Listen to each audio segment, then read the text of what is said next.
Hello everyone, welcome back to another art video. Today I am doing a wooden charm. I guess it's like more of like a decorative or maybe like a Christmas decoration, a mason jar. Anyways, I'm doing it based on a anime that I've been a big fan of, which is the Demon Slayer. Now I know this anime has come out for a short bit already, but like I'm really just catching up now. But I'm doing a particular character, her name is NEZUKO, and I thought she was just so cute, so I decided I would paint her on this kind of mason jar wooden charm. So these mason jar wooden charms I picked up at my local store, and then I'm using my Acryla Gouache to paint parts of this particular charm in addition to acrylics. So for me, I always start painting from back to front, and also start painting with lighter colors first and then adding on darker colors later. Now I'm gonna be painting the same character twice because I just want to see like how it will look if they have different facial features and like facial designs, and at the same time I was just thinking like in case I make a mistake I have a backup. So anyways, I'm using acrylic gouache from HOWL'S that I picked up in my local art supply store. This is an apricot color that I've been just loving so much.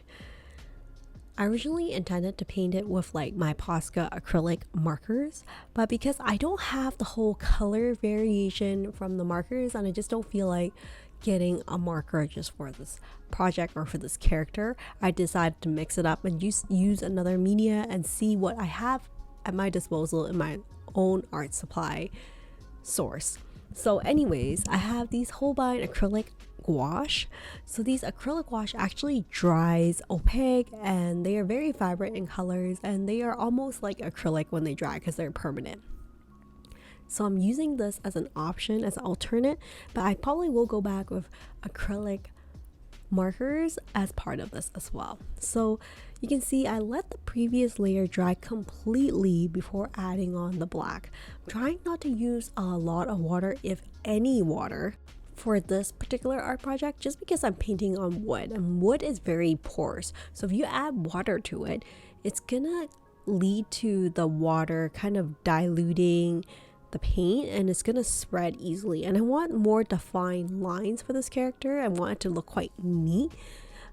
As a result, just trying my best to withstand myself from using any water for this project, just using pure acrylic paints. So here I'm painting her hair, leaving gaps for where I initially put in that light pink. And she has really long hair for this character, but she has like these brown color shade gradient at the tips of her hair.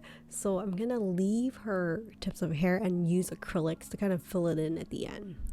So I don't have any light pinks or any like flesh color or black color for my acrylic markers. That's why I'm using the HOWL'S gouache and just using a very fine brush. I think this is like a half or maybe like a quarter size brush, and it's very noticeably different. I find that it's a lot harder with a brush to get those finer details and like get the perfect amount of paint on the brush without it being blotchy, and also like don't want it to be like dry brush effect because I want it to be quite solid in color. So I'm having a hard time, as you can see, I'm painting with this tiny brush to get these details with the paint, the right amount of paint. And that's just one thing that I find a lot harder when you're trying to paint with a brush as opposed to, let's say, a marker itself. Now I'm using my Sakura jelly roll. I'm using the 8 nib size because it comes in different like nib size for width of the line. And I'm just going in to kind of highlight all the white details. I just find that using a marker or a pen, such as an ink pen like this, is a lot easier to get those finer details. I did find that my gouache, despite not using any water, I did find that the ink spread a little bit on the wooden piece, so I'm going back with this Sakura jelly roll to kind of highlight and cover up some of the ink that kind of spread coincidentally that I don't like. So luckily it's almost like a correction tape or a correction paste that you're putting on, so it covers up any imperfections, which is why I find the Sakura jelly roll just like so convenient to have around. Next, I'm going to use some of my color acrylic markers. These are the Posca markers that I've been using for a lot of these little wooden ornaments. I think it's great to get those tiny details in. Of course, like I mentioned in my previous videos as well, one of the top tips I would recommend if you're planning on doing something like this, like a project like this, is to make sure you give sufficient time for the previous layer of ink to dry before adding on the next layer, or else it kind of easily blends together and the colors might look a bit murky. So that's like one of the number one tips I will recommend after doing a couple of these projects and kind of figuring out what works and what doesn't. But overall, I find that these are really easy projects to do. So for example, this one here, I think it took me around a half hour. Most of the time is actually dedicated to before getting to painting and just conceptualizing what I want to draw, how it's gonna look. So that it's not included in that half an hour time. But once I get to it, once I have a really clear idea and concept, usually executes quite nicely. So here I'm using my brown Posca acrylic markers to kind of do the tips of her hair. I think it blends quite nicely with the black. And she's just looking so cute right now. This is like a chibi anime character, so it's like a small, cuter version, usually with a much larger head in proportion to the body. And I just think it looks so cute in a little mason jar. And this character, it's herself, she is also super cute. So I hope it's well received. It's my first time doing these kind of wooden ornaments or charms. I foresee people gifting it for maybe like a Christmas present, or like don't really see people hang it on their backpacks, but it's more decorative than it is like functional. But I foresee if people really like this anime or this character, they might also like this type of artwork that I'm doing.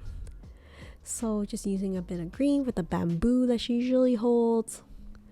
I'll be showcasing these wooden charms and ornaments for the first time at my upcoming anime convention, and I'm pretty excited about it. I don't know how well these charms will be received, to be honest, but at this point I'm not doing too many, just testing out the waters, because I don't know how much, if anybody, would like original artwork at an anime convention. I find that a lot of people are wanting things that are a bit more accessible in terms of like prints, and I don't see too many people selling or buying original art, so maybe this is not gonna work out at all. But I have enjoyed the process of painting this, so I guess I feel like it's a win already, because like I get to share with you this process of how to paint it and how the tips and tricks that I've learned along the way, and I just am personally having so much fun doing these little projects. I foresee myself doing little projects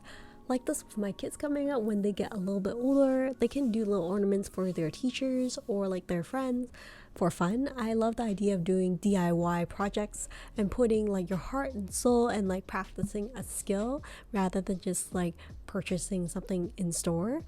So hopefully my kids will get a chance to enjoy these projects coming up when they're a little bit older and are able to kind of hold a pen properly. But here's a closer look. I actually did 2 of these, like I mentioned earlier in the video, just in case I make a mistake. And also I'm just trying to figure out like how the eyes are gonna look. Do I want them far apart? Do I want them close together? What expressions do I want? So that's why I thought I'll just do 2 and see how they work out. So I will show you how they look side by side, and I would love to hear in the comments below if you have any suggestions, if you like one or the other. Also using this hot pink to kind of dot her cheeks, so there's like a little bit of flesh. I think it'll look really cute. And of course I'm signing off my initials on these charms as well as they're finally finished. These are my Demon Slayer theme wooden charms. What do you think? Aren't they so cute? Which one do you like more of, the left or the right? Well, I hope you enjoyed this art video and find it helpful. Hopefully I'll see you next time. Take care and stay creative, everyone. Bye for now.